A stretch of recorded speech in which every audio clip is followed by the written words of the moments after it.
Rahul ji, Congress party दूरबीन लेकर ढूंढने से भी नहीं मिलेगी।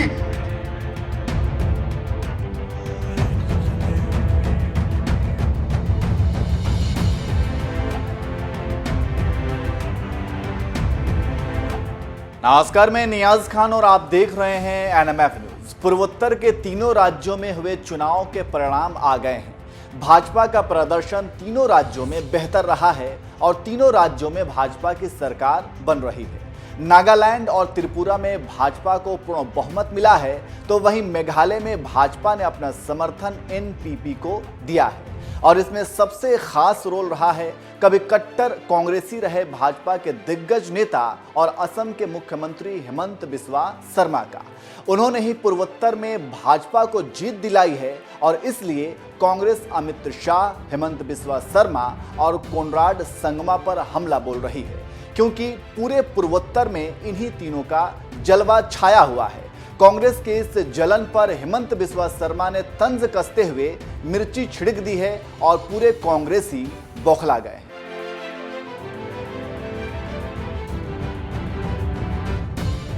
जी हां, हेमंत बिस्वा शर्मा के एक ट्वीट ने कांग्रेसियों को बौखला दिया है। दरअसल तीनों राज्यों में कांग्रेस को बुरी तरह से सिर्फ और सिर्फ निराशा हाथ लगी है। तो वहीं महाराष्ट्र में हुए उपचुनाव में कांग्रेस की हुई जीत को लेकर जयराम रमेश ने ट्वीट किया है और तीनों राज्यों में मिली हार को छिपाने की कोशिश की है। लेकिन हेमंत बिस्वा शर्मा ने ऐसा तंज कसा है कि कांग्रेस का दुख बाहर आ गया। कांग्रेस के वरिष्ठ नेता जयराम रमेश ने ट्वीट करते हुए लिखा था कि आज के विधानसभा चुनाव परिणाम, कांग्रेस ने 33 साल बाद महाराष्ट्र में कस्बा पेट जीता। पश्चिम बंगाल की सागर दिघी सीट पर कांग्रेस ने 51 साल बाद जीत दर्ज की। त्रिपुरा में कांग्रेस 0 से 5 सीटों पर पहुंच गई है। मेघालय में 5 सीटें 21 मौजूदा विधायकों को हाईजैक करने के बावजूद मिली है। अब जयराम रमेश के इस ट्वीट पर हेमंत बिस्वा शर्मा ने चुटकी ली है और जवाब देते हुए एक ट्वीट किया है और लिखा है कि 3 राज्यों में हुई बर्बादी यानी कि हार को एक उपलब्धि में तब्दील करते हुए नैरेटिव तैयार कर अंधकार में जीने की कांग्रेस की क्षमता की सराहना करनी चाहिए।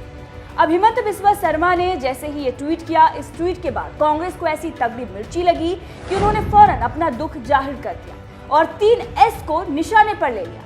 मेघालय में दरअसल भाजपा और एनपीपी के बीच हुए गठबंधन को लेकर कांग्रेस नेता जयराम रमेश ने ट्वीट किया और अपनी बौखलाहट साफ जाहिर कर दी।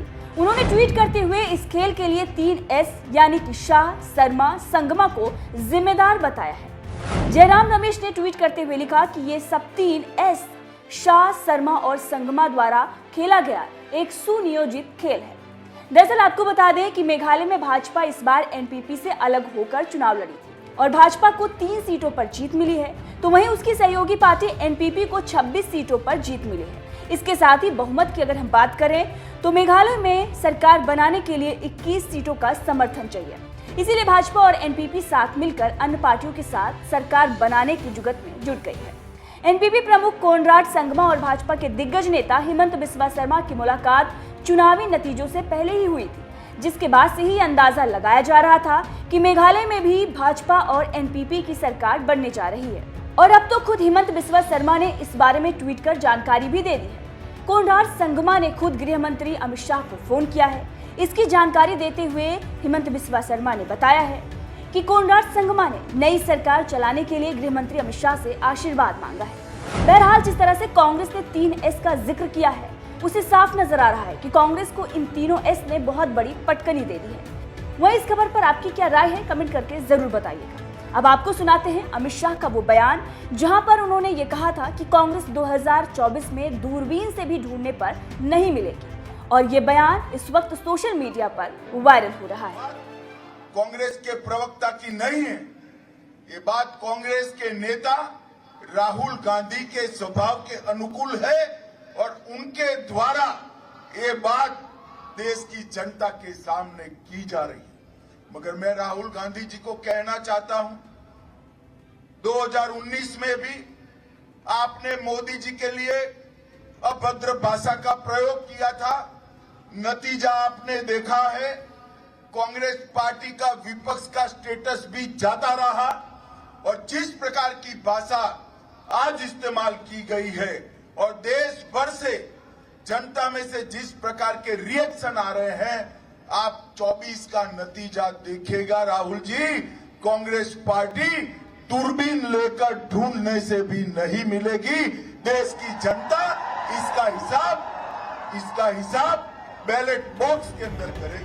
दरअसल गृह मंत्री का यह बयान कांग्रेस नेता पवन खेड़ा द्वारा प्रधानमंत्री नरेंद्र मोदी के पिताजी पर दिए गए अभद्र बयान के बाद आया था। आपको सुनाते हैं कांग्रेस प्रवक्ता का वो बयान जो उन्होंने पीएम नरेंद्र मोदी के पिता को लेकर दिया था, जिसके बाद उनकी गिरफ्तारी हुई थी और उस वक्त मोदी तेरी कब्र खुदेगी जैसे नारे भी लगाए गए थे। यदि जेपीसी बैठा सकते थे तो नरेंद्र दामोदर दास मोदी को क्या प्रॉब्लम है? गौतम दास है दामोदर दास, सॉरी, नाम भले दामोदर दास है, काम गौतम दास का करते। That's true. अब आपको सुनाते हैं कि कैसे पीएम मोदी के खिलाफ दिल्ली एयरपोर्ट पर नारे लगाए गए थे जब प्रधानमंत्री नरेंद्र मोदी के पिता के बारे में अपशब्द बोलने पर पवन खेड़ा की गिरफ्तारी हुई।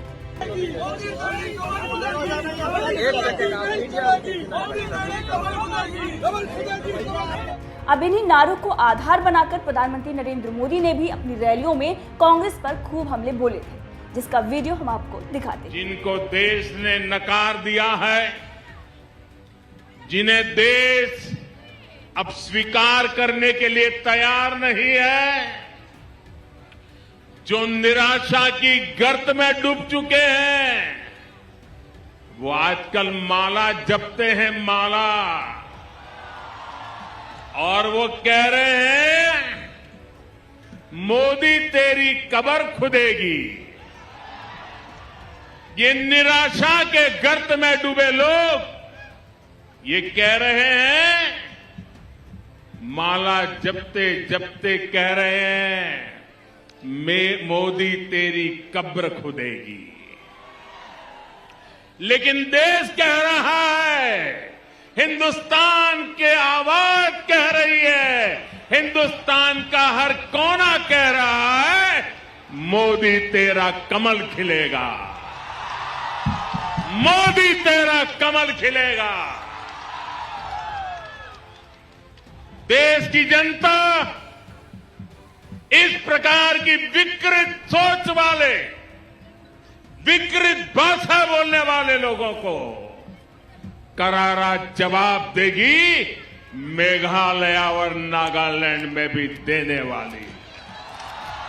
शिकंजे में आज देश की अनेक पार्टियां जकड़ी हुई हैं। इसी शिकंजे से हमें देश को मुक्त कराना है। इसलिए कांग्रेस जैसे दलों से कर्नाटक के लोगों को भी सतर्क रहना है। और ये कांग्रेस के लोग इतने निराश हो गए हैं, इतने निराश हो गए हैं, अब तो वो सोचते हैं जब तक मोदी जिंदा है उनकी दाल गलने वाली नहीं है। और इसलिए सारे आजकल कह रहे हैं मर जा मोदी, मर जा मोदी, नारे बोल रहे हैं मर जा मोदी। कुछ लोग कब्र खोलने में बिजी हो गए हैं, वो कह रहे हैं मोदी तेरी कब्र खुदेगी।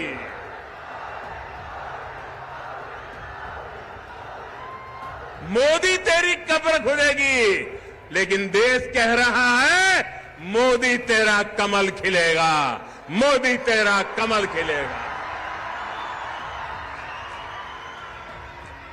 साथियों, जब सच्ची नीयत के साथ काम होता है तब सही विकास होता है।